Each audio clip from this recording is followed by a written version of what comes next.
"Vincent, it's serious," Leo replied, his tone low and heavy. "There's something going on at the office, something you need to know before it gets out of hand." Vincent's brow furrowed. He trusted Leo implicitly. They had been through too much together for anything less. "What is it?" Vincent pressed, keeping his voice steady even as anxiety twisted in his stomach. Leo glanced around, ensuring no one was listening. "I've picked up some things over the last few weeks. Late-night visits from one of the junior project managers, files being copied, stuff that doesn't line up with regular work. It might be nothing, but I figured you'd want to know." Vincent sipped his coffee, feeling the weight of every sleepless night and every decision resting on his shoulders. "Who is it?" he asked. "Elliot Wells," Leo said. "Young, ambitious, one of the new hires from last year. She's been pulling odd hours and meeting with someone from the rival Greystone Group." Vincent leaned back, the booth creaking beneath him. His instincts screamed betrayal, but he tempered his reaction. "I want everything you have. Every security feed, every badge record. Keep this between us, Leo." Leo nodded solemnly. "Of course. But Vincent, keep your guard up. There's something off about all of this." Vincent finished his coffee in tense silence, the clatter of dishes and hum of conversation a distant backdrop. He forced a smile as they stood up, clapping Leo on the back. "Thanks, old friend. I'll call you if I need anything else." As Vincent left Sullivan's and headed for his car, he called Amanda, determined to keep his promise. "I'll see you at the pool, kiddo," he said, trying to inject cheer into his voice. She laughed, as unfazed as ever. "Can't wait, Dad. You're going to love the relay this year." For a moment, the worries faded, replaced by pride in his daughter. Whatever storm was brewing at work or at home, he would face it head-on. For Amanda, for Natalie, for the family he had built, and for the life he'd fought so hard to create, Vincent resolved not to let his world fall apart, not without a fight. He rushed to the reception desk, his voice urgent and desperate. "Amanda Delacroix. She was brought in from a car accident. Where is she?" The nurse behind the desk, her eyes filled with sympathy, quickly typed on her keyboard. "She's in surgery, Mr. Delacroix. They're working on her now. You can wait in the family room down the hall. The doctor will come to speak with you as soon as they know more." Vincent nodded, his heart pounding in his chest. He turned and walked down the hall, his steps heavy and slow, each one a battle against the fear and anger that threatened to consume him. As he entered the family room, he saw a few other families huddled together, their faces etched with worry and fear. He took a seat in the corner, his elbows resting on his knees, his head in his hands. The minutes ticked by like hours, each second stretching into an eternity of uncertainty. Vincent's mind raced with thoughts of Amanda, her laughter, her determination, her fierce independence. He couldn't lose her. He wouldn't. He took a deep breath, trying to steady himself, but the weight of the day's revelations pressed down on him like a physical force. Leo's words echoed in his mind, the images of Natalie with another man burning into his consciousness. The betrayal cut deep, but it was the thought of Amanda, of her needing him now, that kept him from spiraling into the abyss of despair. He had to be strong for her. He had to hold it together, no matter what. The door to the family room swung open, and a doctor entered, his face serious but kind. "Mr. Delacroix?" he asked, looking around the room. Vincent stood, his heart in his throat. "Yes, that's me." The doctor approached him, his expression grave. "Amanda is out of surgery. She has a few broken bones and some internal injuries, but she's stable. She's going to be okay." Vincent felt his knees weaken with relief, and he sank back into his chair, his hands trembling. "Thank you," he whispered, his voice choked with emotion. The doctor placed a reassuring hand on his shoulder. "She's a fighter, your daughter. She's going to need some time to recover, but she's strong. You can see her soon, but for now, let's give her some rest." Vincent nodded, his mind a whirlwind of thoughts. He had to see her, to hold her, to know that she was truly all right. But first, he had to deal with the storm that was brewing in his own life. He stood, his resolve hardening like steel. He would face whatever came his way, for Amanda, for himself, and for the truth that he now knew he had to uncover. He would not let this destroy him. He would fight, with every fiber of his being, to protect what was his, and to find the strength to move forward, no matter the cost. Vincent felt the world narrow to a pinpoint, his outrage held at bay only by sheer force of will. He took a steadying breath, fighting to keep his composure as Dr. Mitchell continued quietly. Mrs. Delacroix is stable but will need to be monitored. She'll be admitted after surgery. Same for Mr. Reynolds. Vincent nodded tightly, barely trusting himself to speak. Thank you, doctor. The words were brittle in his throat. He returned to Amanda's bedside, careful to compose his face before she woke again. Looking at his daughter, a life so precious, so fragile, he made a silent vow. He would not let Natalie's reckless choices hurt Amanda any further. Whatever pain or betrayal he felt, his priority was clear. Several hours passed. Amanda drifted in and out of sleep, each time meeting Vincent's gentle reassurance. Throughout the day, the police came by and quietly took his statement. They asked about Amanda's route, if she'd been drinking, which she hadn't, and what he knew about the other vehicle. Vincent answered truthfully, sparing Amanda from any unnecessary stress. As the sun dipped low, Vincent stood by the hospital window, looking out over the city. St. Louis, once a place of triumph and promise for his family, now felt tarnished by secrets and poor choices. The pain of betrayal was sharp, but realizing how close he'd come to losing Amanda put everything else into perspective. It was then that a nurse came in. Mr. Delacroix, your wife is out of surgery and in recovery. She's asking for you. Vincent looked at Amanda, who was sleeping peacefully. He brushed a strand of hair from her forehead, then quietly left the room. Walking down the sterile, brightly lit corridor, he steeled himself for the confrontation ahead. As he entered Natalie's recovery room, the tension in the air was palpable. Natalie's eyes fluttered open, her gaze meeting his, full of confusion, fear, and something like remorse. But Vincent's face was unreadable, his feelings locked safely behind an impassive mask. Inside, though, a storm was raging. He realized, as he stood there, that there was no turning back from this moment. Choices had been made, and now the truth would have to be faced, no matter how painful it was for them both.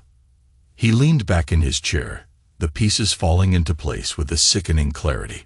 Natalie had been embezzling from their joint accounts, funneling money to her lover's failing business. And for what? To keep up appearances, to maintain her lavish lifestyle, to support a man who had nearly killed their daughter. The betrayal cut deep, but Vincent's resolve hardened like steel. He would not let this stand. He would not let them get away with it. He turned to Leo, who had been standing silently by the door. I want eyes on Reynolds. Every move he makes, every call, every meeting. I want to know who he's talking to, who he's seeing, and what he's planning. And I want to know now. Leo nodded, his expression grim. Already on it. I've got a team tailing him as we speak. Anything else? Vincent's gaze shifted back to the documents spread across his desk. Find out who his investors are, who's backing him, who's funding his projects. I want names, addresses, everything. And dig into his past. I want to know every skeleton in his closet, every secret he's been hiding.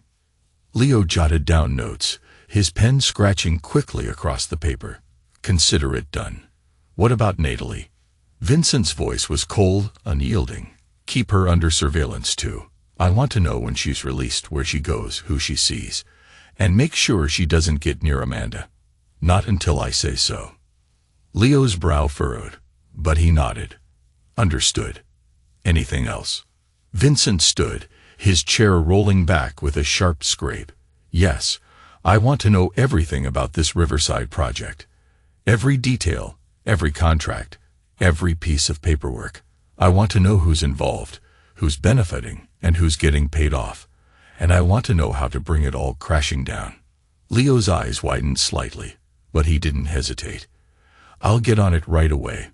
Anything else? Vincent's expression was one of cold determination. No. That's all for now. Keep me updated every hour. I want to know the second anything changes. As Leo left the room, Vincent turned back to his desk, his mind racing with plans and strategies. He would not let Natalie and Reynolds get away with what they had done.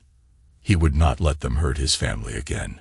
He would find a way to expose their lies, to bring their schemes crashing down, and to make them pay for the pain they had caused. And he would do it all without mercy, without remorse, and without a shred of hesitation. For Amanda, for himself, and for the truth that he now knew he had to uncover, Vincent Delacroix would become the architect of their downfall, the mastermind of their destruction, and the unyielding force that would bring them to their knees. You betrayed me, you endangered our daughter, and you stole from me. He leaned in, his voice dropping to a low, dangerous tone. You're going to pay for that. Natalie's eyes widened in shock and fear. Vincent, what are you saying? I'm saying that our marriage is over. I'm saying that you're going to lose everything. Your home, your money, your freedom. I'm saying that you're going to spend a long time in prison, thinking about the choices you made. He turned to leave, then paused at the door. Oh, and Natalie. He looked back at her, his expression cold and unyielding. You're going to tell Amanda the truth. You're going to tell her about your affair, about the accident, about everything. And then you're going to let her go. You're going to let her choose to be with me, to build a life with me, without you. Because you don't deserve her. You don't deserve either of us. And with that, he walked out of the room, leaving Natalie alone with her tears and her regrets. Vincent made his way back to his car, his steps steady and purposeful. He had set the first domino in motion, and now he would watch as the rest fell into place. He would not rest until Natalie and Dominic had paid for their sins, until his family was safe, and until justice had been served. As he drove away from the hospital, he made a call to Leo. It's time to escalate things. I want Reynolds to know that we're coming for him. I want him to feel the pressure, to know that he can't hide from what he's done. And I want you to make sure that Natalie understands the consequences of her actions. Make sure she knows that there's no going back, that there's no way out. Make sure she knows that she's going to pay. Leo's voice was grim but determined. Consider it done. I'll take care of it. Vincent ended the call, his mind already racing with the next steps in his plan. He would not be merciful. He would not be kind. He would be ruthless, unyielding, and unforgiving. For Amanda, for himself, and for the truth that he now knew he had to uncover, Vincent Delacroix would stop at nothing to bring Natalie and Dominic to justice. And as he drove through the streets of San Francisco, the city lights reflecting off his determined eyes, he knew that he was on the path to redemption, to justice, and to a future where his family could heal and grow strong once more. Vincent nodded, his expression serious. I need you to dig into his past, find out everything you can about his business dealings, his personal life, anything that could be used against him. I want to know who he's been working with, who he's been sleeping with, and who he's been paying off. I want to know every dirty secret he's been hiding. Alexis leaned back in her chair, her eyes narrowing as she studied Vincent. And why would I do that? What's in it for me? Vincent's smile was cold, calculated. I'll make it worth your while. I'll give you exclusive access to Delacroix Construction's projects. I'll introduce you to investors. I'll make sure your firm gets the kind of publicity that money can't buy. But in return, I want Reynolds destroyed. I want him exposed for the fraud and the criminal he is. I want him to suffer, and I want you to help me make that happen. Alexis's eyes gleamed with interest. You're talking about a full-scale media campaign. This won't be cheap, and it won't be easy, but I think I can help you. I have some connections, some resources that could be useful. But I'll need more information, more evidence. I'll need to know exactly what you're accusing him of, and I'll need to know that you can back it up." Vincent slid a folder across the table. "Everything you need is in there. Bank statements, emails, text messages, witness statements. It's all documented, all verifiable. And if you need more, I can get it. I have people on the inside, people who are willing to talk, people who are willing to testify." Alexis opened the folder, her eyes scanning the contents quickly. "This is impressive, but it's not enough. I need more. I need something big, something that will grab headlines and keep them. Something that will make Reynolds a pariah in this city." Vincent's smile was slow, dangerous. "I have something in mind, but it's risky, it's dangerous, and it's going to take a lot of coordination, a lot of planning. But if we pull it off, it will be the end of Dominic Reynolds. It will be the end of his career, the end of his reputation, the end of his life as he knows it. And it will be the beginning of justice for my family. Are you in, Alexis? Are you willing to take the risk, to do whatever it takes to bring him down?" Alexis looked up from the folder, her eyes meeting Vincent's. "I'm in. I'll do whatever it takes. I'll use every resource, every connection, every trick in the book to make sure that Reynolds pays for what he's done. I'll make sure that he suffers, that he's exposed for the monster he is. And I'll make sure that your family gets the justice they deserve." Vincent nodded, satisfied. "Good. Then let's get to work. Let's start planning. Let's start coordinating. Let's start building the case that will bring Dominic Reynolds to his knees. Because I won't rest until he's paid for what he's done. I won't rest until my family is safe, until my daughter is healed, and until the truth is known. And I won't rest until justice is served. Make sure the results come back with significant contamination. We need to make sure Reynolds' project is tied up in red tape for as long as possible." Leo nodded, jotting down notes. "Consider it done. And what about Natalie? She's been trying to contact Amanda again." Vincent's expression darkened. "Block her calls, monitor her communications. I want to know every move she makes." Leo hesitated. "She's still your wife, Vincent. Despite everything, she's still Amanda's mother." Vincent's voice was cold, unyielding. "She made her choices, Leo.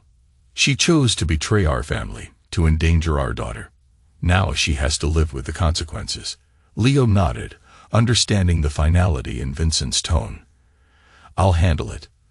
Vincent turned back to his plans, his mind already racing ahead to the next steps in his carefully orchestrated game. He would not rest until Natalie and Dominic had paid for their sins, until his family was safe, and until justice had been served. As Leo left the room, Vincent picked up his phone, dialing a number he hadn't called in years. The line rang twice before a familiar voice answered. "Vincent, it's been a long time." Vincent leaned back in his chair, his eyes scanning the documents spread across his desk. "I need your help, Marcus. There's someone I need you to look into. Someone who needs to be taken care of." Marcus's voice was cautious. "What kind of help are we talking about, Vincent?" Vincent's smile was cold, calculated. "The kind that doesn't leave any loose ends. The kind that makes sure a problem goes away permanently." Marcus was silent for a moment before responding. "I'll need more information. Who is this person? And what do you want done?" Vincent began to outline his plan, his voice steady and unyielding. He would not be merciful. He would not be kind. He would be ruthless, unyielding, and unforgiving. For Amanda, for himself, and for the truth that he now knew he had to uncover, Vincent Delacroix would stop at nothing to bring Natalie and Dominic to justice. And as he hung up the phone, he knew that he was one step closer to achieving his goal, one step closer to rebuilding his family and his life from the ashes of betrayal and deceit. At precisely 7:10 p.m., Dominic Reynolds appeared at the lobby entrance, looking strained but trying to project a veneer of confidence. Sweat glistened at his temple despite the cool air.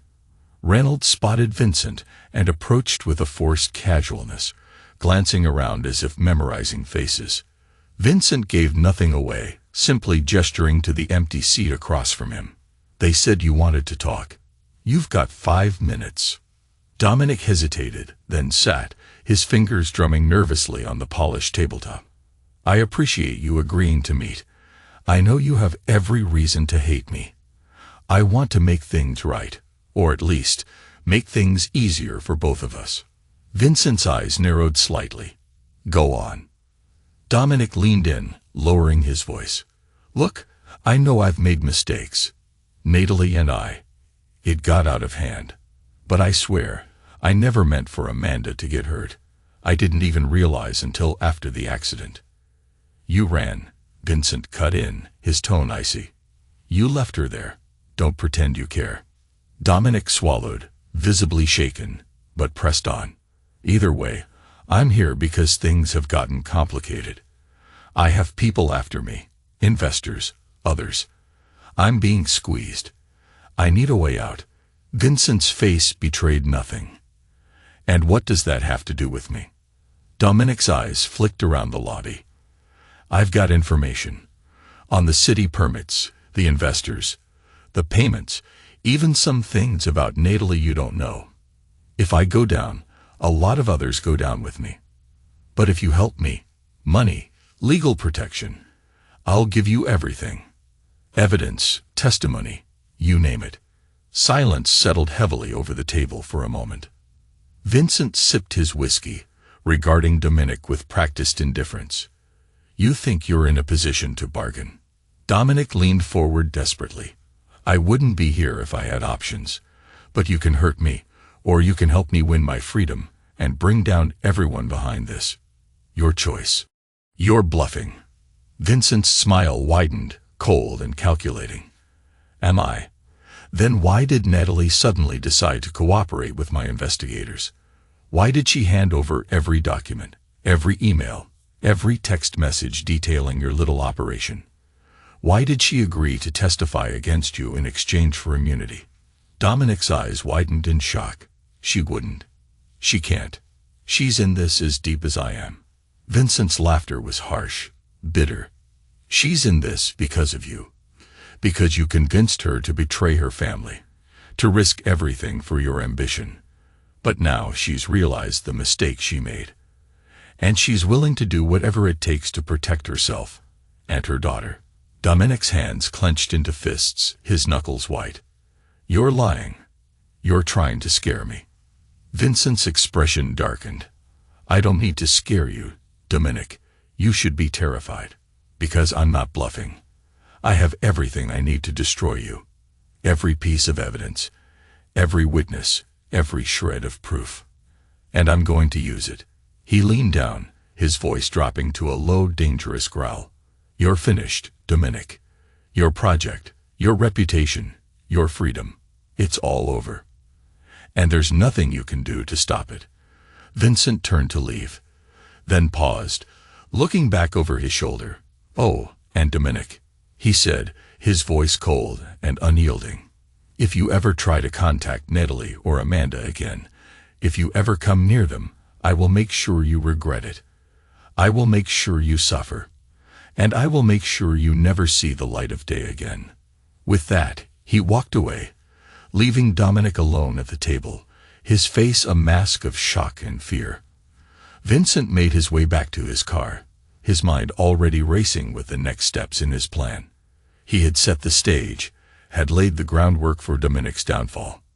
Now it was time to execute.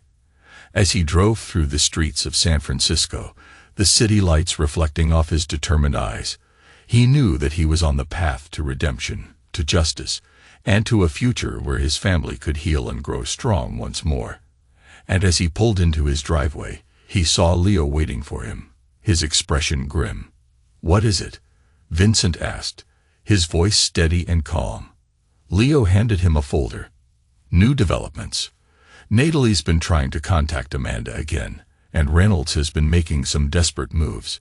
He's trying to sell off assets, liquidate investments, anything to keep his project afloat. But it's too late. The zoning commission has frozen all his permits. The environmental reports are in. and they're not good. His project is dead in the water. Vincent nodded, a cold smile playing at the corners of his mouth. Good.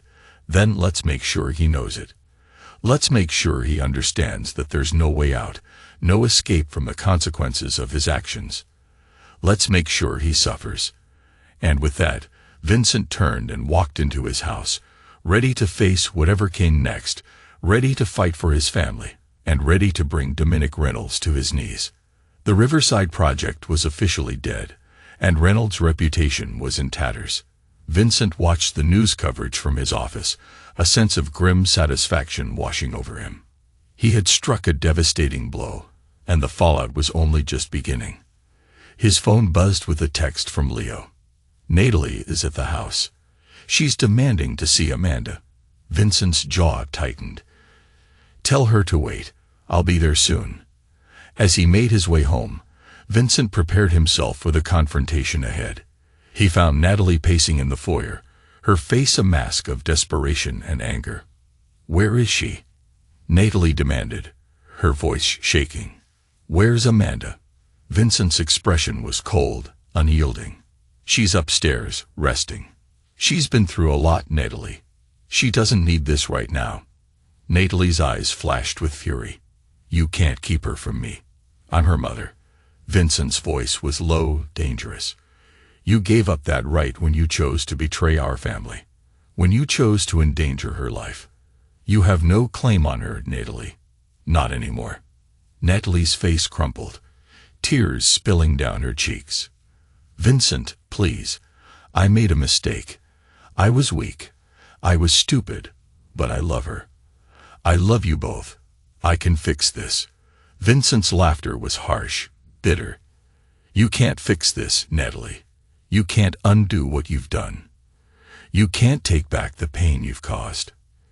You can't erase the choices you made. Natalie's tears turned to sobs, her body racked with grief. I'm sorry, Vincent. I'm so sorry. Vincent's expression softened slightly, but his voice remained firm. Sorry isn't enough, Natalie. Actions have consequences, and now you have to live with yours. He turned to the security guard standing nearby. Escort Mrs. Delacroix off the property. Make sure she understands that she is not welcome here.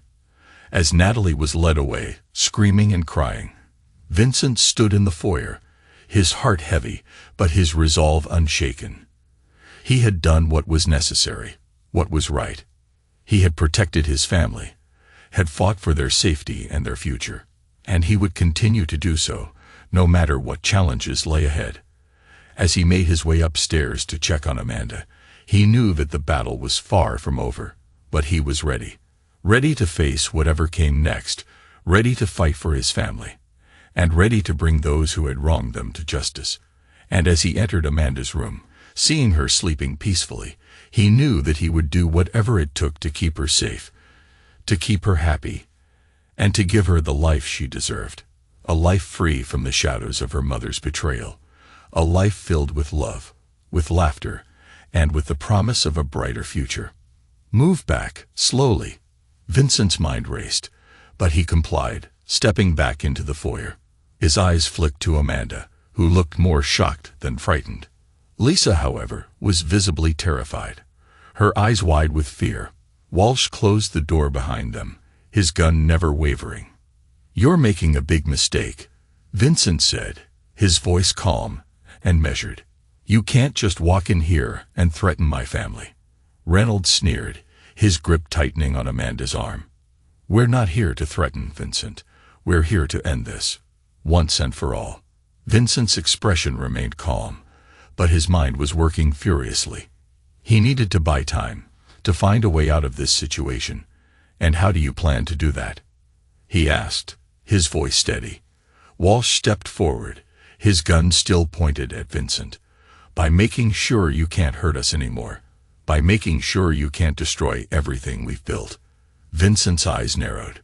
You think this is about me? You think I'm the one who's been destroying you? Reynolds laughed, a harsh, bitter sound. Don't play dumb, Vincent. We know it's you. We know you've been behind every setback, every scandal, every piece of bad luck that's befallen us. And we're not going to take it anymore." Vincent's expression darkened. "You're delusional. You've been stealing, cheating, and lying. You've been driving drunk, endangering innocent lives. You've been laundering money for criminals. And you think I'm the one who's been destroying you." Walsh's expression didn't change, but his grip on the gun tightened. "We're not here to debate the details. We're here to make sure you can't hurt us anymore. And if you cooperate, maybe we'll let your family go." Vincent's eyes flicked to Amanda, who was watching him with a mixture of fear and determination. He knew he had to act fast, had to find a way to disarm Walsh and Reynolds before they could do any harm. But he also knew he had to be smart, had to be careful. One wrong move, and they could pull the trigger. One wrong move, and his family could be in even greater danger. He took a deep breath, his mind racing as he tried to come up with a plan. He had to buy time, had to find a way to outsmart them, to outmaneuver them, to save his family from the consequences of their reckless, desperate actions. And as he stood there, facing down the barrel of a gun, he knew that he would do whatever it took to protect them, to keep them safe, and to bring those who had wronged them to justice. But for now, he had to play along, had to pretend to cooperate, had to find a way to turn the tables on his enemies and come out on top. And as he took a step forward, his hands raised in a gesture of surrender, he knew that the battle was far from over. But he was ready. Ready to fight, ready to win, and ready to bring those who had wronged him to their knees. Vincent repeated, his voice steady and calm. "She's been trying to contact me, to see Amanda. She knows everything, Reynolds. She knows about your schemes, your lies, your crimes. She knows you were driving the night of the accident. She knows you left Amanda there to die." Reynolds' face paled, but he tried to bluff. "You're lying. Natalie wouldn't betray me." Vincent's smile was cold, unyielding. "Natalie would do anything to save herself. And she knows that the only way to do that is to testify against you, to tell the truth about what you've done." Walsh's grip on the gun tightened, his eyes flicking nervously between Vincent, Reynolds, and the window. Reynolds, his voice shaking, turned to Walsh. "We need to go. Now." Walsh hesitated, then nodded, backing toward the door. But as he reached for the handle, the door burst open. Natalie stood in the doorway, her eyes wild and desperate. She was holding a gun, her hand shaking, as she pointed it at Reynolds. "You son of a bitch," she spat, her voice choked with tears and rage. "You nearly killed my daughter. You destroyed my family. You used me." Reynolds' eyes widened in shock. "Natalie, put the gun down. You don't want to do this." Natalie's voice was cold, unyielding. "I do want to do this. I want to end this, once and for all. I want to make sure you can't hurt anyone else. I want to make sure you pay for what you've done." Walsh, seeing an opportunity, lunged at Natalie, trying to disarm her. But Vincent was faster. He dove across the room, tackling Walsh to the ground. The gun went off, the sound deafening in the confined space. Lisa screamed, and Amanda ducked, covering her head with her arms. Vincent wrestled with Walsh, his adrenaline surging as he fought to disarm the bigger man. Reynolds, seeing his chance to escape, turned and ran, pushing past Natalie in his haste. But Natalie was quicker. She spun around, her gun still in her hand, and fired. Reynolds stumbled, a look of shock on his face, before crumpling to the ground. Natalie stood there, her chest heaving, her eyes wide with disbelief. She had shot him. She had actually shot him. Walsh, seeing his accomplice fall, redoubled his efforts to break free from Vincent's grasp. But Vincent was fueled by rage and adrenaline, his strength seemingly limitless as he fought to subdue the larger man. Finally, with a grunt of effort, he managed to wrench the gun from Walsh's hand and bring the butt of it crashing down on his temple. Walsh went limp, unconscious, and Vincent rolled off him, panting and bleeding from a cut on his forehead. As he stood up, he saw Natalie still standing there, the gun hanging limply at her side, her eyes filled with tears. He walked over to her, gently taking the gun from her hand. "It's over, Natalie," he said softly. "It's finally over."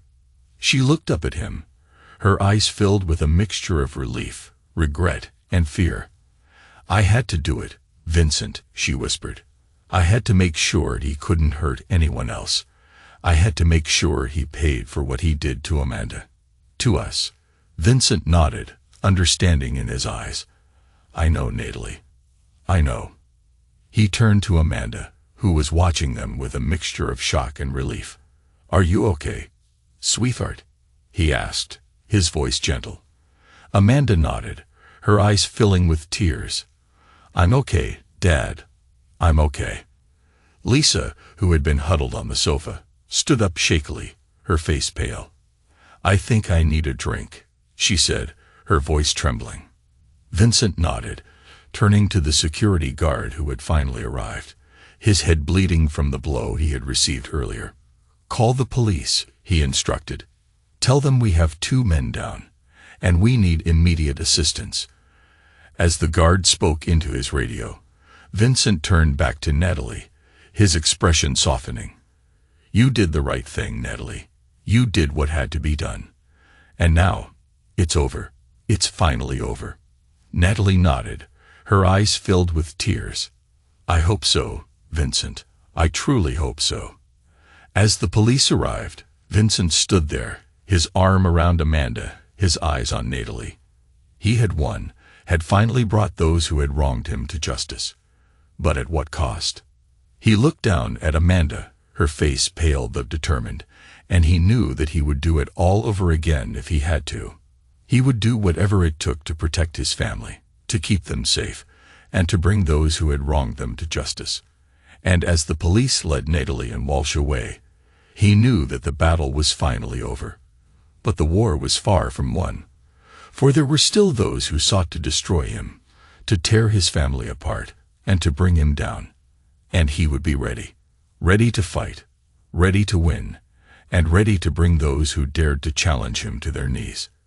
As the police finished securing the scene, Vincent turned to Amanda, his expression softening. "You did well, sweetheart. You were brave and smart."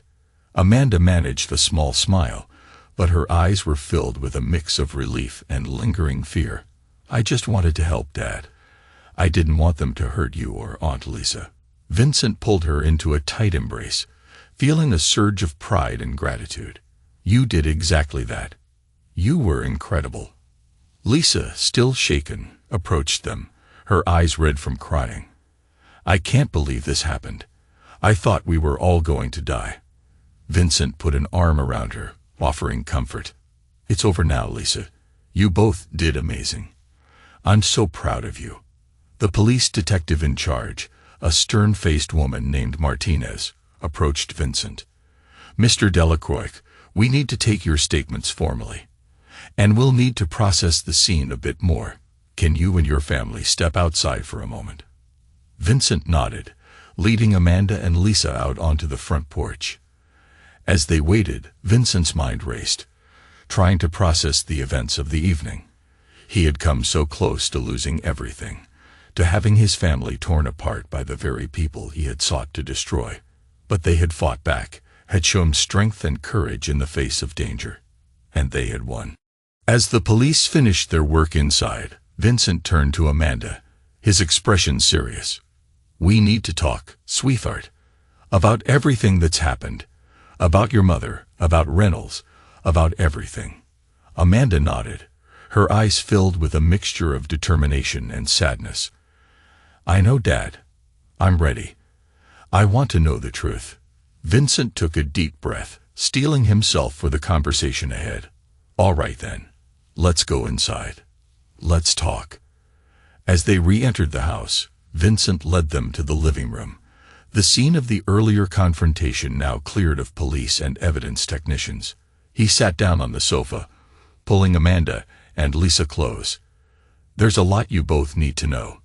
About your mother, about Reynolds, about the choices they made, and the consequences they faced. And about the choices I made, and the consequences I'm still facing." He paused, gathering his thoughts. Your mother and Reynolds were involved in a lot of illegal activities. They were stealing money, laundering it through Reynolds' development projects, and bribing officials to get permits approved. They were driving drunk the night of the accident, and they left you there to die. They nearly killed you, Amanda. And they destroyed our family in the process. Amanda's eyes filled with tears, but she listened intently, her expression resolute. I know, Dad. I knew some of it, but not all of it. I want to know everything. I want to understand why they did this to us. Vincent nodded, his voice steady and calm. I'll tell you everything, sweetheart. Everything. And then, when you're ready, we'll face the future together. We'll rebuild our family, and we'll make sure that nothing like this ever happens again. As he spoke, Vincent felt a sense of peace wash over him. He had fought a long, hard battle, had faced down enemies both within and without, but he had won. He had protected his family, had brought those who had wronged them to justice, and had emerged stronger and more determined than ever. And as he looked into Amanda's eyes, seeing the strength and courage that shone there, he knew that they would face whatever challenges lay ahead together, that they would rebuild, they would heal, and they would emerge from this darkness into the light of a brighter future. She stood up, her resolve evident in her stance. I want to be a part of it. I want to make sure she pays for what she did. To me, to you, to our family. Vincent's heart swelled with pride and a touch of sadness. Are you sure, sweetheart? This won't be easy. It might get ugly. Amanda's eyes flashed with determination. I'm sure, Dad. I want to face her, to look her in the eye, and tell her how much she hurt us. I want her to know that she can't just walk away from this, that she has to face the consequences of her actions. Vincent stood, pulling Amanda into a tight embrace. All right then. We'll do this together. We'll make sure she pays for what she's done, and we'll make sure that our family comes out of this stronger than ever. As they pulled away, Vincent saw the strength in Amanda's eyes, the same strength that had seen him through his darkest hours. He knew then that they would face whatever challenges lay ahead together, that they would rebuild their family and emerge from this darkness into the light of a brighter future. But for now, there was one more thing he needed to do, one more piece of the puzzle that needed to fall into place. He turned to Amanda, his expression serious. There's one more thing we need to do, sweetheart.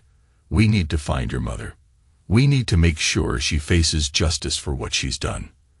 Amanda nodded, her expression resolute. I'm ready, Dad.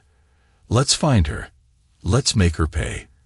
Vincent smiled, a cold, determined smile. Then let's get to work. Let's find Natalie Delacroix and bring her to justice. Together. As they left the study, Vincent knew that the battle was far from over, but he was ready. Ready to fight, ready to win, and ready to bring those who had wronged him to their knees. And as he stood there, his arm around his daughter, he knew that they would face whatever challenges lay ahead together, that they would rebuild, they would heal, and they would emerge from this darkness into the light of a brighter future. And as they made their way through the house, Vincent knew that the first step in that journey was to find Natalie, to confront her, to make her face the consequences of her actions, and to bring her to justice. And as he looked into Amanda's eyes, seeing the strength and determination that shone there, he knew that they would face whatever challenges lay ahead together, that they would rebuild, they would heal, and they would emerge from this darkness into the light of a brighter future. And as they stepped out into the night, Vincent knew that the battle was far from over, but he was ready. Ready to fight, ready to win, and ready to bring those who had wronged him to their knees. Wright's pen tapped meaningfully against a thick folder of documents. Coincidental. That's an interesting position considering your history of aggressive competition. Are you saying you had no knowledge that your property purchase would hinder Reynolds? No desire to slow or stop his project? Vincent met her gaze, his composure unflinching. I follow the letter of the law in every transaction, Ms. Wright. If my investments happen to inconvenience unethical developers, that's not my problem. She leaned forward, eyes narrowing. And yet, soon after your purchase, city permits for Reynolds project were suspended and anonymous tips were sent about environmental issues. Care to comment on that? Vincent's smile didn't move. If the authorities choose to investigate developers for permit violations, that's their prerogative. As for anonymous tips, I can hardly be responsible for the actions of concerned citizens in San Francisco. Wright's lips tightened into a line. She flipped to the next page. Let's talk about your wife. Were you aware of any allegations or concerns regarding Mrs. Delacroix's personal safety during your marriage? Concerns that she may have voiced to friends, colleagues, or... Vincent cut her off. Firm, but calm. My wife never expressed any fear to me. If she claims otherwise now, perhaps she is attempting to rewrite history for strategic purposes. Wright arched an eyebrow. You're suggesting she would fabricate threats. I'm suggesting Natalie is under significant pressure, with the police investigating her for conspiracy and fraud. Her current narrative may reflect that desperation. Wright sat back, collecting her notes. That's all for now, Mr. Delacroix. But know that we're just getting started. My client will pursue every legal avenue to protect her reputation and her relationship with Amanda. Vincent rose, gathering his papers. That's her right. But Amanda's wishes are clear, and the truth has a way of coming to light. He nodded to Thomas, who stood and followed him out of the deposition room. In the hallway, Thomas murmured, "She's as relentless as they say." But their case is built on sand, Vincent. The evidence is too overwhelming. Vincent nodded, his jaw tight. She's fighting the only way she has left. But in the end, the facts will speak louder than her lies. As they exited the building, Vincent felt the weariness of battle upon him, but also a growing certainty. The storm was breaking. Natalie's legal maneuvers might be serpentine, but he was ready for every twist in the garden's shadows. And whatever venom she tried to inject, he and Amanda would endure. For the first time, hope tempered his exhaustion, because now he was not fighting alone. She claims Amanda's statements about the accident and Natalie's relationship with Reynolds were influenced by you, painting your daughter as a victim of your alleged vendetta rather than the real events. Leo's jaw clenched as he continued. Some publications are running sympathetic profiles of Natalie, casting her as a wronged woman and devoted mother doing anything to see her child. Vincent's eyes narrowed to icy slits as he handed the tablet back. Leaks, interviews, rumors. Natalie's running out of legal angles, so she's turned to the court of public opinion. He took a deep breath, forcing his voice to remain steady. Where's Amanda now? With your sister, Leo assured him. She hasn't seen any of the stories yet, but it's only a matter of time. Vincent nodded, thinking quickly. Get Alexis Palmer on the phone. I want a statement ready before anything goes live. Just the facts. Amanda's injuries, Natalie and Reynolds' actions, the ongoing investigation. No embellishment, no drama, just the truth, clearly and publicly stated. He stood, straightening his tie. And keep Amanda out of the spotlight. If reporters try to approach her or Lisa, shut it down hard. From this point on, we control the narrative. No one gets to rewrite what happened to my daughter. Leo gave a grim smile. You got it. Palmer Media will have something ready within the hour, and I'll double the security on Amanda and Lisa. Vincent watched as Leo strode from the office, his own anger channeled now into resolve. Natalie could play her games with the press and sympathetic friends, but the facts were immutable, and so was Amanda's right to choose her own future. Vincent would protect that right ferociously, no matter what false narratives Natalie tried to create. He glanced at the window. San Francisco's cityscape brisk and bright beneath a cloudless sky. The battle was far from over, but at last, Vincent understood the lay of the land. He was fighting for his family's truth, and more determined than ever to see them through, whatever the cost. Amanda looked up at him, her eyes filled with a mix of gratitude and determination.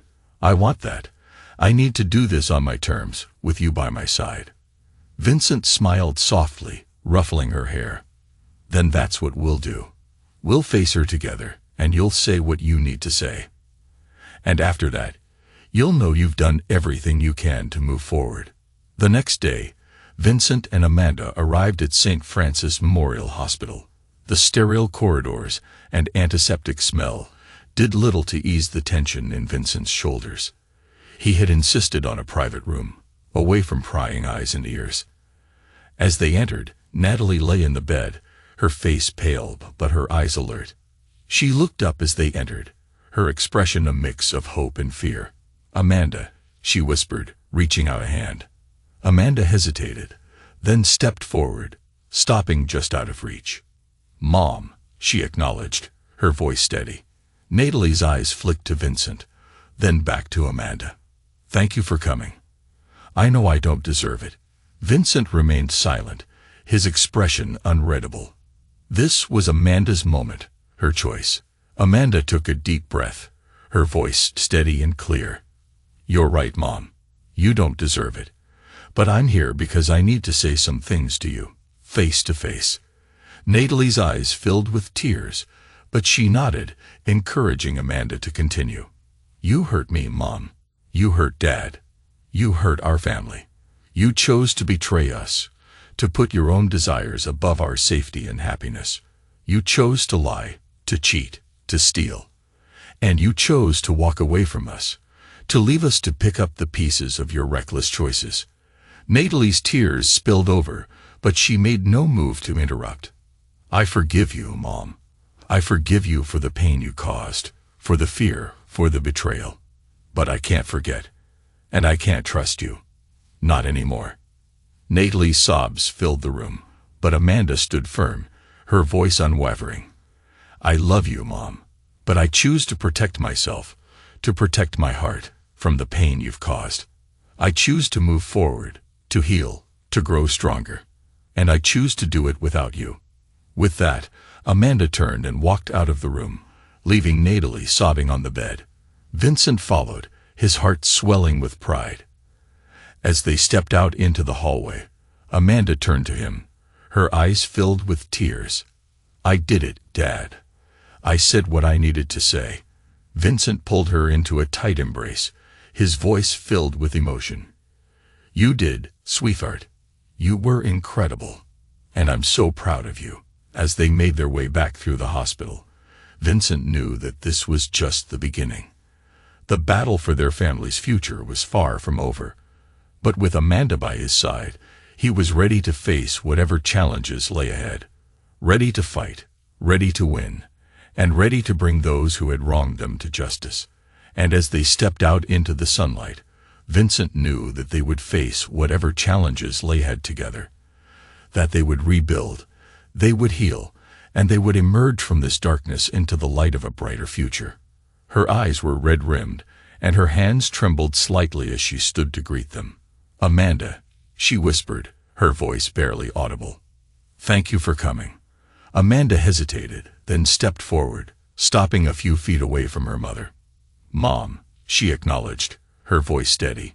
Natalie's eyes flicked to Vincent, then back to Amanda. "I'm so sorry, sweetheart. For everything. I never meant for any of this to happen." Vincent remained silent, his expression unreadable. This was Amanda's moment, her choice. Amanda took a deep breath, her voice clear and strong. "You hurt me, Mom. You hurt Dad. You hurt our family. You chose to betray us, to put your own desires above our safety and happiness. You chose to lie, to cheat, to steal. And you chose to walk away from us, to leave us to pick up the pieces of your reckless choices." Natalie's eyes filled with tears, but she made no move to interrupt. "I forgive you, Mom. I forgive you for the pain you caused, for the fear, for the betrayal. But I can't forget, and I can't trust you. Not anymore." Natalie's sobs filled the courtyard, but Amanda stood firm, her voice unwavering. "I love you, Mom, but I choose to protect myself, to protect my heart, from the pain you've caused. I choose to move forward, to heal, to grow stronger. And I choose to do it without you." With that, Amanda turned and walked away, leaving Natalie sobbing in the courtyard. Vincent followed, his heart swelling with pride. As they made their way back to the car, Amanda turned to him, her eyes filled with tears. "I did it, Dad. I said what I needed to say." Vincent pulled her into a tight embrace, his voice filled with emotion. "You did, sweetheart.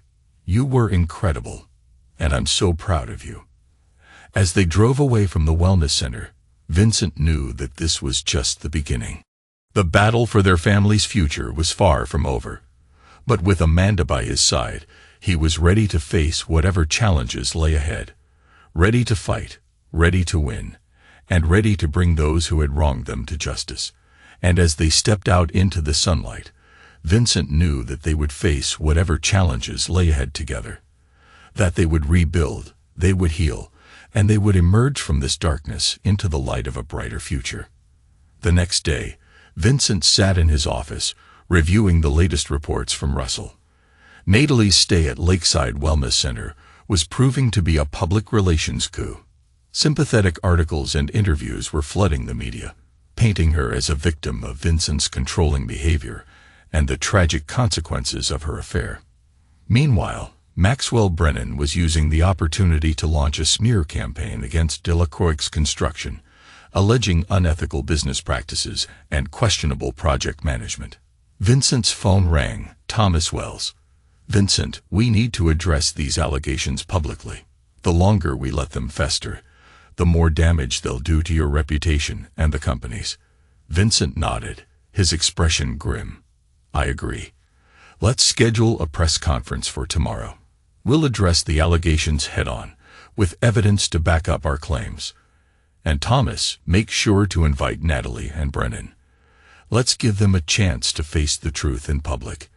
As the day of the press conference arrived, Vincent stood before a bank of microphones, Amanda by his side. Behind them, a large screen displayed evidence of Natalie and Reynolds' crimes, as well as the smear campaign orchestrated by Brennan. Vincent began, his voice steady and calm. "Ladies and gentlemen, thank you for being here today. I stand before you not just as the CEO of Delacroix's Construction, but as a father, a husband, and a man who has been wronged. Wronged by the people I trusted most, and wronged by those who seek to profit from our pain." He paused, letting the weight of his words sink in. "The allegations made against me and my company are baseless, fabricated to distract from the truth. The truth that my wife, Natalie Delacroix, and her lover, Dominic Reynolds, conspired to steal from me, to betray me, and to endanger the life of my daughter." He gestured to the screen behind him, where photos of the accident scene, police reports, and financial documents were displayed. The evidence speaks for itself. Natalie and Reynolds were driving drunk the night of the accident, leaving my daughter to die in the street. They stole millions from our joint accounts, funneled it through Reynolds' failing projects, and laundered money for criminal organizations. And when their schemes began to unravel, they turned to lies and manipulation to save themselves. Vincent turned to face Natalie, who sat in the front row, her expression a mix of defiance and desperation. "You chose this path, Natalie. You chose to betray our family, to put your own desires above our safety and happiness. And now you must face the consequences of your actions." He turned back to the cameras, his voice filled with conviction. As for Maxwell Brennan, his allegations are nothing more than a desperate attempt to gain a competitive advantage. A man who would stoop to such lows is not a man I respect, and not a man I will allow to tarnish the reputation of my company or my family. He gestured to the screen again, where evidence of Brennan's own questionable business practices was displayed. "The truth will out, ladies and gentlemen. And when it does, those who have sought to profit from our pain will be exposed for the liars and the cheats that they are." With that, Vincent stepped back, allowing Thomas to take the podium and field questions from the assembled reporters. As the press conference drew to a close, Vincent knew that the battle was far from over. But he was ready. Ready to fight, ready to win, and ready to bring those who had wronged him to justice. And as he stood there, his arm around Amanda, he knew that they would face whatever challenges lay ahead together. that they would rebuild, they would heal, and they would emerge from this darkness into the light of a brighter future. Are you sure about that, Natalie? Because the hotel security footage tells a different story. And so do the witnesses who saw you and Reynolds arguing that night. Natalie's expression flickered with something akin to panic before she regained her composure. You're lying.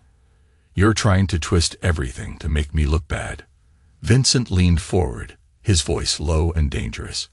I don't mean to lie, Natalie. The truth is more than enough. You see, I know about the documents you were hiding. The ones that could implicate you and Reynolds in your little scheme.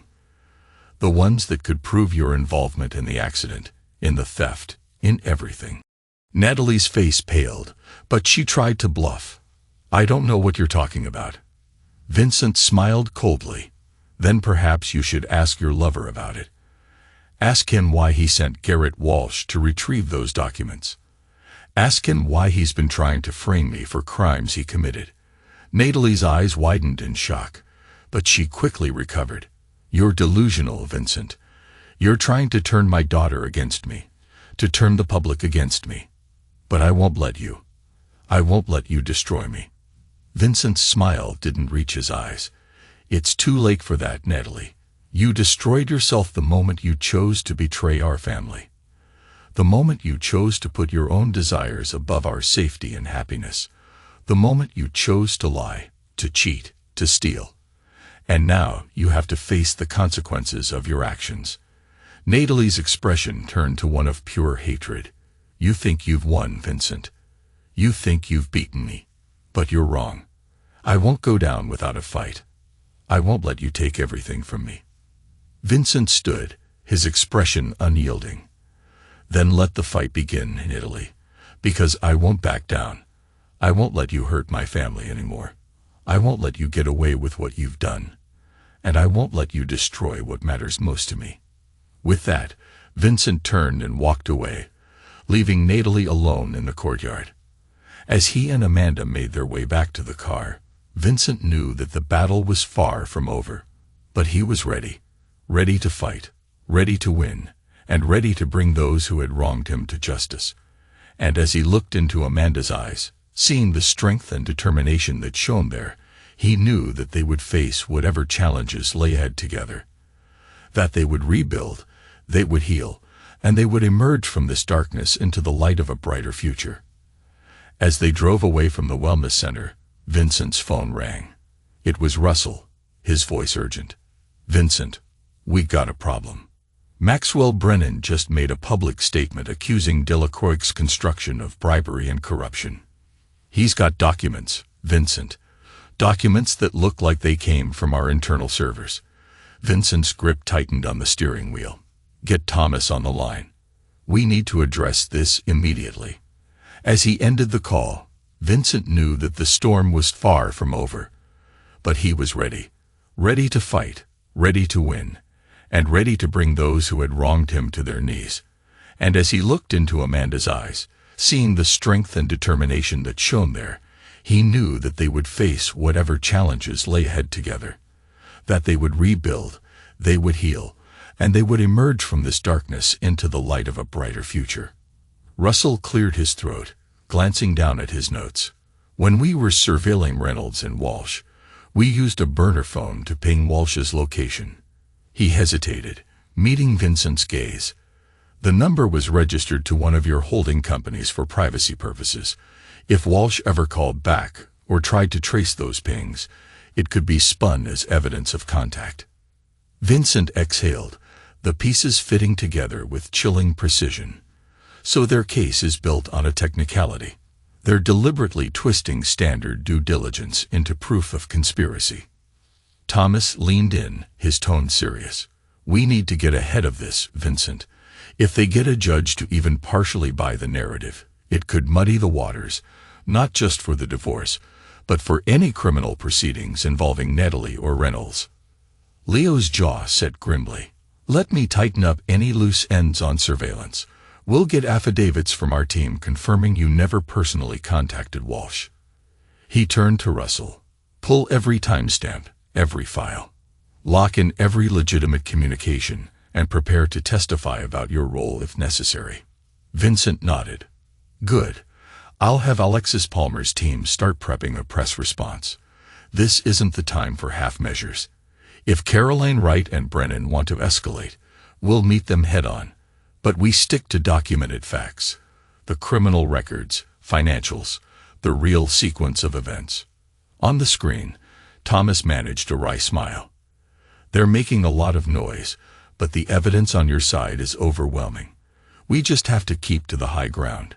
No overreactions, no spin, just facts. A heavy silence settled over the study as the gravity of the situation sunk in.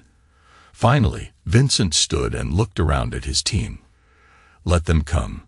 My conscience is clear, and Amanda knows the truth. We'll fight this battle their way if we must, but we're done giving them ground. His resolve was reflected in the steady faces around him. Leo, ever loyal. Russell, methodical. Thomas, unflappable. And somewhere upstairs, Amanda, brave and unbroken. Whatever Natalie and Brennan had left in their arsenal, Vincent was certain it wouldn't be enough. He built this family. And now he would defend it with everything he had. She didn't need to sell me anything, Brennan replied, a hint of smugness in his voice. I've watched your operations for years, Delacroix. Your reputation precedes you, ruthless, uncompromising, and prepared to destroy anyone who gets in your way. You've made plenty of enemies, and now those enemies have allies. Vincent kept his tone carefully neutral. Alleged enemies, Brennan. But even you know business rivalry isn't the same as criminal conspiracy. Natalie made her choices. She stole, lied, and put Amanda in danger with her reckless actions. Those are facts, not accusations. Brennan gave a short, dismissive laugh. What matters is the narrative, Vincent. The court of public opinion will decide who walks away with power and who gets ruined. With my resources, my attorneys, and my contacts in the press, you'll be painted as a dangerous, obsessive man, unfit to raise your own daughter and undeserving of your company. Natalie will be cast as the survivor, forced to extremes by your cold control. Vincent leaned back in his chair, steel in his voice. You're betting on the wrong woman, Brennan. And you're underestimating the people who know the truth. Amanda, Lisa, everyone whose lives you threatened to destroy with your campaign. You can leak bought and paid for stories all day long. You can push your narrative, but it won't change the evidence, and it certainly won't change Amanda's testimony. She knows what her mother did. For a moment, Brennan was silent. Then his tone hardened. The war isn't over, Delacroix. Not by a long shot. I suggest you prepare yourself for a very public, very painful fight. Because I don't lose easily, and Natalie is far stronger than you realize. Vincent's voice was calm, but unflinching. Good. I don't lose easily either, Maxwell. See you in court. He ended the call, feeling the weight of the coming battle settle over him. The stakes were higher now, the alliances more treacherous. But as he looked at the photograph of Amanda smiling in the snow, he reminded himself exactly what, and who, he was fighting for. And he vowed once more not to stop until justice and truth prevailed, no matter the cost. I want to know everything about Brennan's activities in that area, Vincent instructed. Every permit, every inspection report, every communication with city officials. If he's trying to use that project against me, I want to know how. Russell acknowledged the task. I'll get on it immediately. Vincent ended the call, his mind racing. Brennan's threats were more than just bluster. He was actively seeking leverage. Vincent would not be caught off guard. He picked up his phone again and called Thomas. I need to see you in my office first thing tomorrow. We need to prepare a counteroffensive against Brennan and Natalie. Thomas agreed, his voice grave. I'll be there. Vincent ended the call, feeling a sense of grim determination. He would not be intimidated, not by Brennan, not by Natalie, not by anyone. He would fight back, with every resource at his disposal, and he would win. As he stood, he looked out the window at the city lights, a symbol of the battles he had fought and won. This would be no different. He would emerge victorious, as he always had. The next morning, Vincent arrived at his office early, already reviewing the latest reports from Russell. Brennan's activities at the Westlake site were extensive, with numerous permits and inspections filed in rapid succession. It seemed Brennan was rushing to complete some kind of development, but the exact nature of the project remained unclear. Thomas arrived promptly, his expression serious. "I've reviewed the new motions filed by Wright," he said, taking a seat across from Vincent. "They're pushing hard on the conspiracy angle, trying to create reasonable doubt." Vincent nodded, unconcerned. "Doubt is irrelevant when faced with documented evidence. We stick to the facts, Thomas. The bank statements, the text messages, the police reports. The truth will prevail." Thomas looked at him, admiration in his eyes. "You're remarkably calm, given the circumstances." Vincent smiled coldly. "Calm is not the same as complacent, Thomas. I know exactly what we're up against, and I'm prepared to fight." Thomas nodded, returning the smile. "Then let's fight." As they began to strategize, Vincent felt a sense of purpose, of resolve. This battle would be long and difficult, but he was ready. Ready to fight, ready to win, and ready to bring those who had wronged him to justice.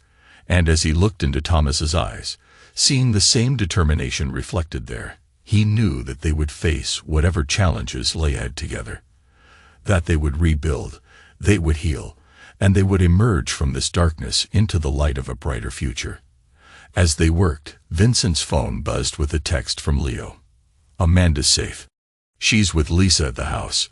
No sign of any unusual activity. Vincent felt a wave of relief, followed by a surge of protectiveness. He would not let anyone harm his daughter. Not again. Not ever.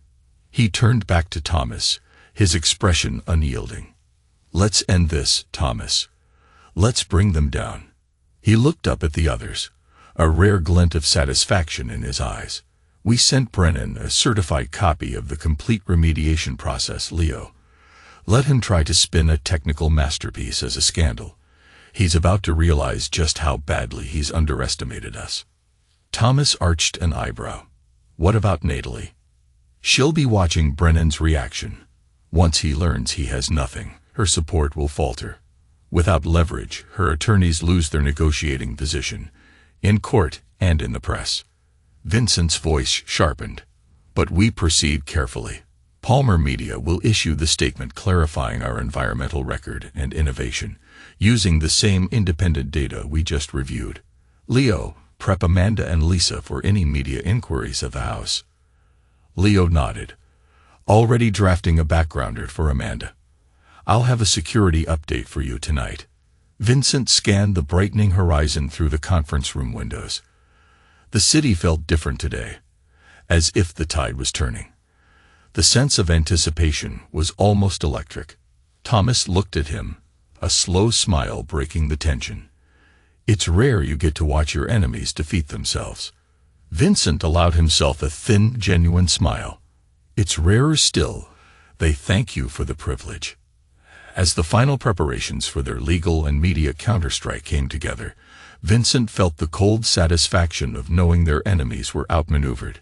He hadn't merely survived Brennan and Natalie's final attack. He'd turned it into proof of his own superiority, and the world would know it. For the first time in months, Vincent allowed himself to hope that the worst was behind them. After so much destruction, perhaps it was finally time to begin rebuilding. A new chapter was about to begin, not just for Delacroix's construction, but for Vincent and Amanda as well, a future hard-won, built from ashes, but sparkling with the promise of something better. He glanced at the photo of Amanda on his desk, smiling on a boat under the bright sun. This was why he fought. And this time, he knew, he had truly won. "Do you really understand what you're risking here, Natalie? Have you actually read the entirety of those reports, or are you trusting Brennan's interpretation?" Natalie arched a perfectly shaped eyebrow, her voice cool. "I have read enough to know you lied, Vincent. You hid the truth." Vincent's gaze sharpened. "Then tell me, Natalie, if the contamination was so severe, Why haven't any Westlake residents reported health issues in the years since the project was completed? Why did independent testers, brought in by buyers' attorneys, clear the site long ago? Why does the city's random spot testing from last quarter show nothing above baseline? She hesitated, caught off guard for the first time, glancing uncertainly at Brennan. Vincent picked up the folder at last, leafing through the so-called evidence, his movements slow and deliberate. "This is everything?" he asked. Brennan nodded confidently. "It's more than enough. The city won't ignore this." Without looking up, Vincent replied, "Actually, it might interest you to know I brought my own expert tonight. In fact, he's waiting outside." He pressed a button under the table. The adjoining door opened, and Leo entered, accompanied by Delacroix Construction's head of environmental compliance and 2 independent remediation consultants, each a recognized specialist in their field. Brennan and Wright both sat straighter, hands tightening on the arms of their chairs. Vincent nodded to the team. "Everything you see in this folder was compared to the original data, remediation process, and ongoing monitoring. Gentlemen, would you care to summarize the findings?" The chief consultant spoke up, concise and confident.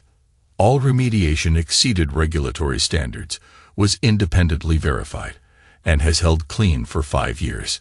Any suggestion of ongoing risk or hidden contamination is simply false. In fact, the modifications to the original reports protected proprietary methods, not concealed failures." Vincent closed the folder and fixed his gaze on Brennan, then natally. "Your so-called smoking gun is nothing but evidence of our innovation.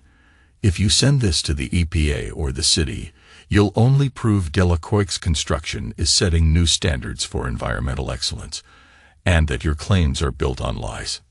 Natalie's expression faltered, and Brennan's smugness faded into tight-lipped irritation. "This changes nothing," Brennan tried, but the force in his voice was gone.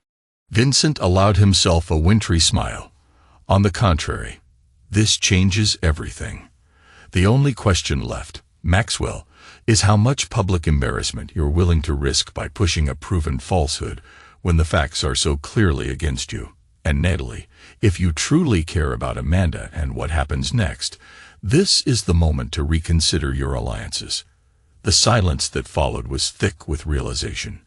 In the next room, the hidden witnesses waited, and the recording devices captured every word. A record ready to shield the truth, at last, from every remaining attack. "Garrett Walsh," Vincent began, addressing the mercenary directly, "you were hired by Dominic Reynolds to retrieve documents from Natalie's hotel room on April 15th, correct?" Walsh hesitated, then nodded. "Yes. Reynolds believed Natalie had documents that could implicate him in their schemes. He sent me to retrieve them." "And did you find them?" Walsh shook his head. "No. The room had already been ransacked. Someone else had beaten me to it."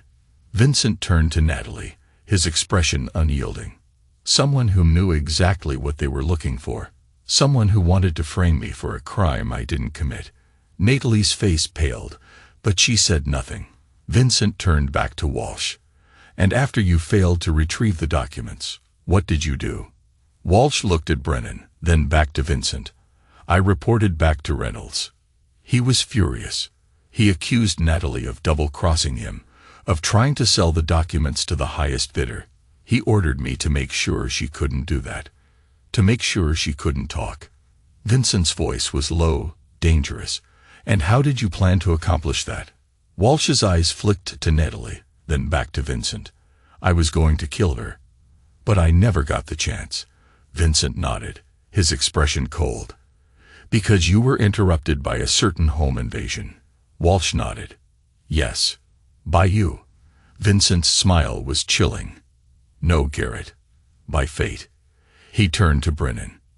"You see, Maxwell, Natalie's little scheme to frame me backfired spectacularly. She tried to use my own security measures against me, but she underestimated my foresight.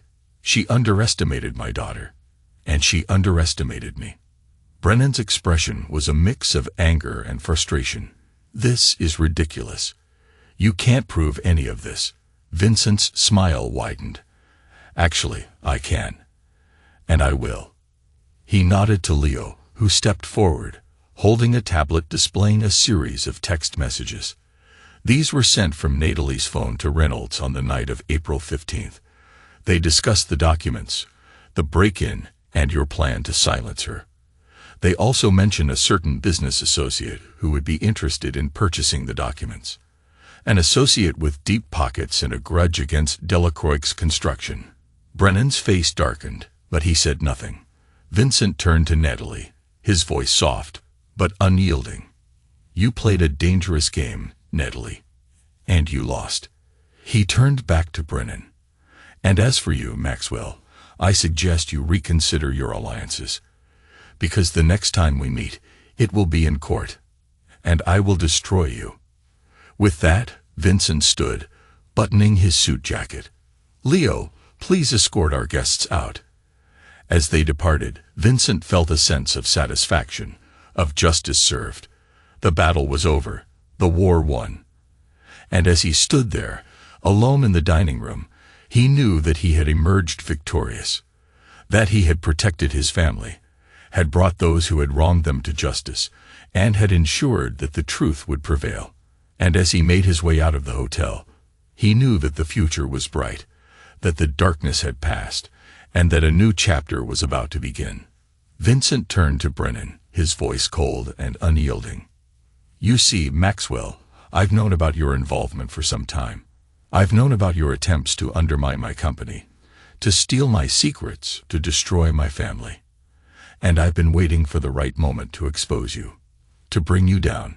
And that moment is now. He turned to Natalie, his expression softening slightly. As for you, Natalie, I'm sorry. Sorry that you chose this path. Sorry that you allowed yourself to be manipulated by Brennan. Sorry that you betrayed our family. But I can't change your choices. I can't forgive your actions. All I can do is protect Amanda, protect our family, and bring you to justice. He turned back to Brennan, his voice hardening once again. And as for you, Maxwell, you're finished. Your attempts to destroy me, to destroy my family, to destroy my company, they end today. Because I won't let you hurt us anymore. I won't let you get away with what you've done. And I won't let you destroy what matters most to me. He stood, buttoning his suit jacket, his expression unyielding. Leo, please escort our guests out. And make sure they understand that any further attempts to contact me, to contact Amanda, to contact anyone in my family, will result in immediate legal action. As Brennan, Wright, and Natalie were led from the room, Vincent felt a sense of satisfaction, of justice served. The battle was over, the war won. And as he stood there, alone in the dining room, he knew that he had emerged victorious, that he had protected his family, had brought those who had wronged them to justice, and had ensured that the truth would prevail. And as he made his way out of the hotel, he knew that the future was bright, that the darkness had passed, and that a new chapter was about to begin. A chapter of healing, of rebuilding, of moving forward. And as he stepped out into the sunlight, he knew that he was ready. Ready to face whatever challenges lay ahead, ready to fight, ready to win, and ready to bring those who had wronged him to their knees. And as he walked to his car, he knew that he was not alone, that he had Amanda by his side, that he had his family, and that together they would face whatever came next, that they would rebuild, they would heal, and they would emerge from this darkness into the light of a brighter future. She wiped her eyes, her gaze drifting to the table. Brennan saw that in me before I even realized it myself. He offered attention, purpose, excitement. None of it was right, but it felt like life after years of feeling invisible. I'm not excusing what I did. I know I destroyed everything. But I wanted to matter to someone, to make choices for myself, even if they were the wrong ones. Vincent let the silence settle, emotions warring beneath his composed exterior. You mattered to me, Natalie. You always did. But our marriage was supposed to be a partnership. What you did, what you became, was a choice, not a necessity. Natalie looked up, pain clear in her expression. Maybe I was weak. Maybe I let resentment and other people shape my decisions too much. I wish I could undo it, Vincent. Not for me. For Amanda. I never wanted to hurt her. I never wanted. Her voice broke. Vincent's tone softened just enough to show a fleeting melancholy. Yet you did. And now, Amanda's healing means setting boundaries you may never cross again. This is the price we all pay. Natalie nodded, shoulders crumpling. Will you tell her I'm sorry? Not for you. Not even for me. But for her. And when she's ready, if she ever is, will you ask her to let me try to make amends? Vincent regarded her for a long moment, then finally said, I will tell her. But forgiveness is up to Amanda now. And I won't stand in her way, whatever she decides. He rose, offering no hand, only a final merciful nod. Goodbye, Natalie. Without another word, Vincent left the conference room, stepping from the shadows of betrayal and heartbreak toward the brighter promise of a new life. The wounds would take time to heal, but he and Amanda would carry on, stronger, wiser, and forever changed by the truth. Outside in the lobby, Leo waited with a quiet nod. Everything set. Vincent gave a tight smile. It is. Let's go home. And together they walked out, leaving the past behind, and stepping into a new chapter, scared, but unbroken, and ready to build again. Leo nodded and left the room, closing the door softly behind him. Vincent turned back to the window, his reflection staring back at him. The battle was over, the war won. The enemies who had sought to destroy him, to tear his family apart, had been defeated. And yet, there was no triumph in his heart, only a deep, abiding sadness. He had won, but at what cost? His marriage was over, his family fractured, his daughter scarred.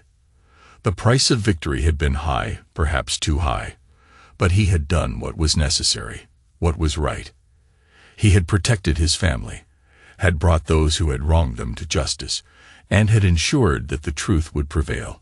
And as he stood there, alone in his office, he knew that he had emerged from the darkness into the light of a brighter future, a future where his family could heal, could rebuild, could grow strong once more, a future where he could be the father, the man that Amanda needed him to be, a future where he could find redemption, forgiveness, and peace. And as he turned from the window, he knew that the journey would be long, that the road would be difficult, but that he was ready, ready to face whatever challenges lay ahead, ready to fight, ready to win, and ready to bring those who had wronged him to their knees. And as he picked up the letter from Natalie, he knew that he would give it to Amanda, that he would support her in whatever decision she made, and that he would be there for her, always. For she was his daughter, his heart, his soul, and he would do whatever it took to protect her, to keep her safe, and to bring her the happiness she deserved. And as he left his office, he knew that the future was bright, that the darkness had passed, and that a new chapter was about to begin.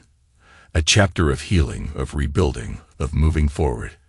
And as he walked down the hallway, he knew that he was not alone, that he had Amanda by his side, that he had his family, and that together they would face whatever came next, that they would rebuild, they would heal, and they would emerge from this darkness into the light of a brighter future.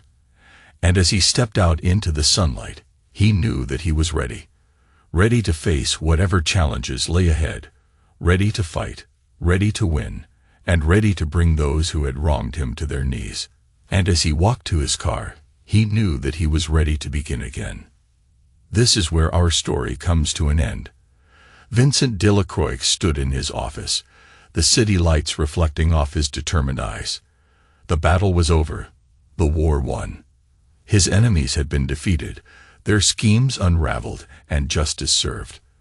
The past was settled, and now it was time to build the future, stronger, more secure, and free from those who had proven themselves unworthy of his trust or mercy. In the world Vincent inhabited, betrayal was unforgivable, and vengeance, when necessary, was absolute. Those who had learned this lesson would never forget it. Those who hadn't yet would eventually, and Vincent would continue as he always had, protecting what was his with unwavering determination and ruthless efficiency. No mercy for the deserving. No forgiveness for the disloyal. These were the principles by which he lived, the code that had brought him success. And now, finally, justice. As he gazed out at the city, he knew that the future was bright, that the darkness had passed, and that a new chapter was about to begin. A chapter of healing, of rebuilding, of moving forward. And as he turned from the window, he knew that he was ready. Ready to face whatever challenges lay ahead. Ready to fight, ready to win, and ready to bring those who had wronged him to their knees. And as he walked down the hallway, he knew that he was not alone.